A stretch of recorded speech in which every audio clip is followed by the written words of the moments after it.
Okay, in this section, we are going to actually deliver our API that we did with Python, the same thing we did in Elastic Beanstalk, but this time we're going to use Amazon's Elastic Container Service, which is basically a Docker-based solution, and we're going to deliver it HTTPS with a domain name.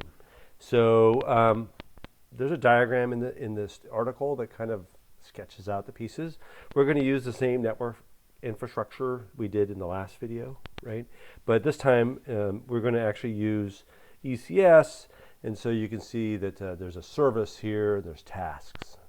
And again, this is not necessarily a tutorial on ECS, but we will kind of cover all the pieces of it at least. Okay, so that's the diagram. The first thing we need to do is actually create a container for our, and I don't apparently have my terminal up, so let me bring up my terminal. We need to build a container, a Docker container for our code. So that amounted to to-dos rs backend. Okay, let me bring up the code here. So what that essentially amounted to was using there's a pre-built container called, let me see if I can find it. It's called uwsgi.nginx.flask. It's linked in the article. That is a pre-built Docker container for delivering Flask apps, right? So we just follow the instructions that they provide, and we're basically building our app on top of that, our Docker container on top of that container. And the instructions they give are essentially amounts to taking the old code that we have, moving into the app folder, which was done, following the instructions, creating this Docker file. Pretty much, they actually only have 2 lines in it. I added one more line where I do the pip install to install the dependencies in that Docker container, right? And then we build our Docker. Basically with that, we can now build our Docker image. So we go, basically the command for that is, do it real quick. Let's see if I can remember off the top of my head. Docker, I'm going to find it. History, grep Docker. So it's Docker build -t. We're tagging it as to-dos are us, and then period. And now, if I've already did this earlier, so it only took a second. Only took a few seconds here to do.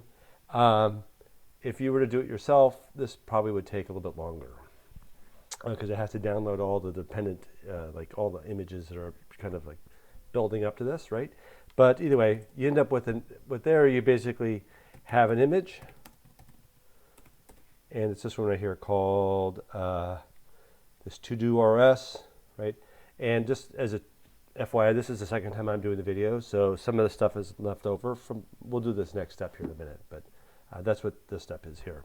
So the first step was to create the container, did that.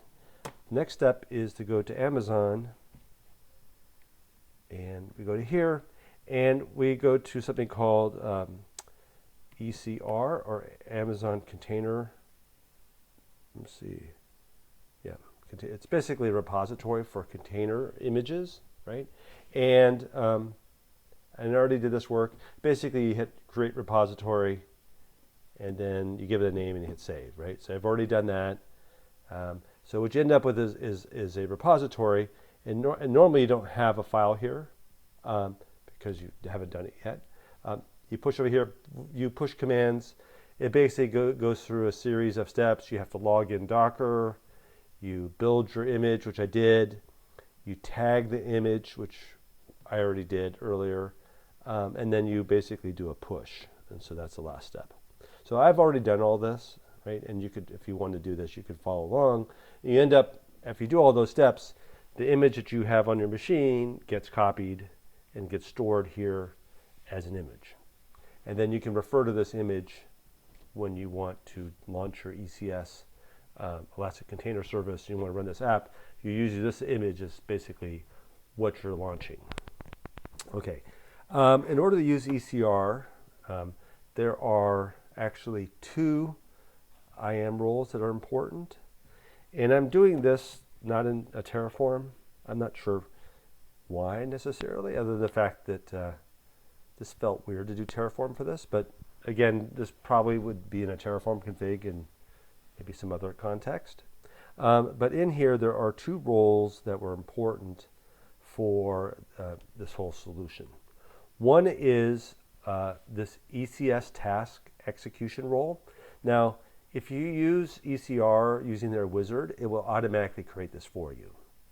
If you don't, then you don't get it. Now, if you Google this, ECS task execution role, you'll end up on a page that tells you about this role and how to recreate it yourself.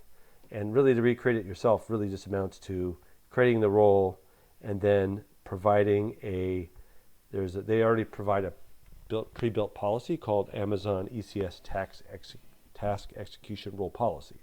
So that's how you manually create it. And again, you can Google just that name and you'll end up with it. Again, I did this whole exercise manually first, so it auto-generated that ID, that role for me. There is one role that we do need to create ourselves, and that is, remember in this case, our tasks, the things that we're running, need access to the DynamoDB tables. So I created this role here, right? Now, previously we had a to-dos RS API policy, which we used with Elastic Beanstalk. And that basically, if you look at it quickly, essentially was the put, delete, scan, right, on the to-dos table, right? So all I did was create a new role and assign that singular policy to it. Because we'll use that also when we run our tasks. This will be the sort of the secondary policy we need to have, the secondary role we'll be using, kind of giving it rights for AWS services. Okay, so I think that's it for the roles. The next thing is, if I go to, and these two Terraform files are linked into the story.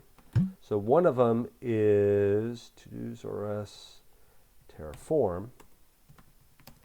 Basically, I split apart the original networking. So there's the first part of this exercise is to build out the network, which is essentially the same thing we did last time. This is the Terraform version of it, right? And it just builds out the network, the subnets, the routing tables, the network ACLs, right? Things are not specific to our particular application, but just sort of the network. And so what you do then is, having that in place, we just run it, right? So we go in here and we go Terraform apply. It does a calculation and spins up the network. Now in this case, I've already done this, so if everything works right, it should be telling me that everything is up to date and there's nothing to do, but so nothing to do. So that's the first piece. So now that the network's up, the second Terraform file, which is here, let's see, where is it? It's right here. So this one's a little bit longer, and this has all the Elastic Container Service settings in it, right? And I'm just going to kind of skim through it. Again, this is not a tutorial on actually all the details of ECS, but just show you that conceptually this is what you could do. So there's a couple things that were manually created outside of Terraform, right? One was a certificate. One was this execution role, right? The one we just talked about. And we also uploaded the image itself.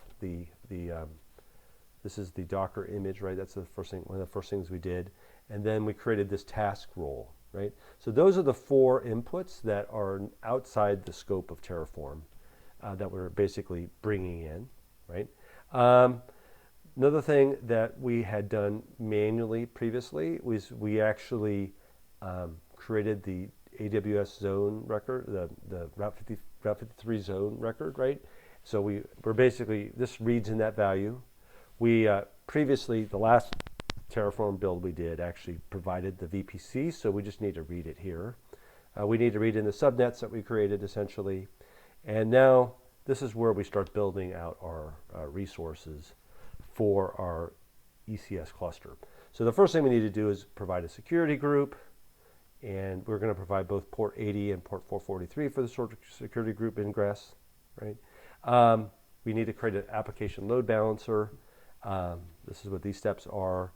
Now, one thing you'll notice here is, well, involves a number of pieces. There's the load balancer itself. There's the target group, which is basically the things that's, that actually serving up the app on port 80.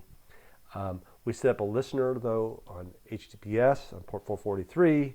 This is where we actually use the certificate that we created earlier. We have a reference to the certificate. So you can just, in terms of getting that ARN, by the way, you can just go into the console, look at the certificate, and you will see the ARN there, right? So let's go back here. Another thing we need to do is we need to create the Route 53 alias record that takes api.todosrs.com and point it at the load balancer. That's what this line is. And then here's the cluster. So that's kind of all the prep work. Now we actually can create the cluster. There's a thing called a task definition, which is basically defining the thing that's actually running, right?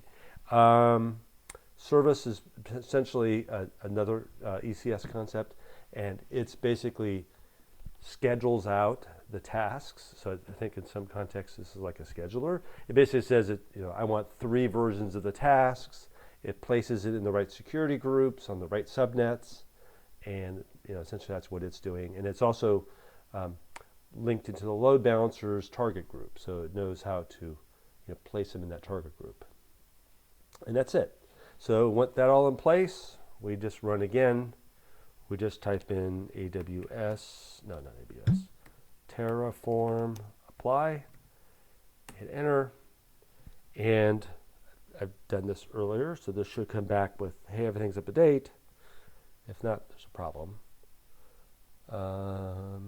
Right, so everything's done. In your case, you would apply it, and boom, you actually have built out essentially your entire solution. Now, I'm going to just do a little bit of poking around just so you can see what happened under the hood, and we'll test the API and we'll be done. So the first thing we want to do is go to, let's go to ECS. That's where the meat of the stuff is. That's the Elastic Container Service. And again, there's probably more to this that you need to learn, right? But generally, this is broken down, and here's the cluster. The cluster is called TodosRS. It basically then consists of a service, and that service is called TodosRS2, right? That service basically is what's basically telling it how many counts of the task to run, and it's telling it where to place, what network to put it on, and what load balancer to use. The tasks themselves are then spun up, right? And they are sort of children of the service, and they're running. Okay, so that's the meat of that. Now, of course, other parts of this puzzle were there was a load balancer. So if you go to EC2, that was the other kind of broad thing we set up. We set up a target group, which houses all of our tasks. So if you look at the targets here, you can see these are basically the tasks, and they're spread across each of the availability zones, and they're all healthy. And the load balancer itself is right here, right?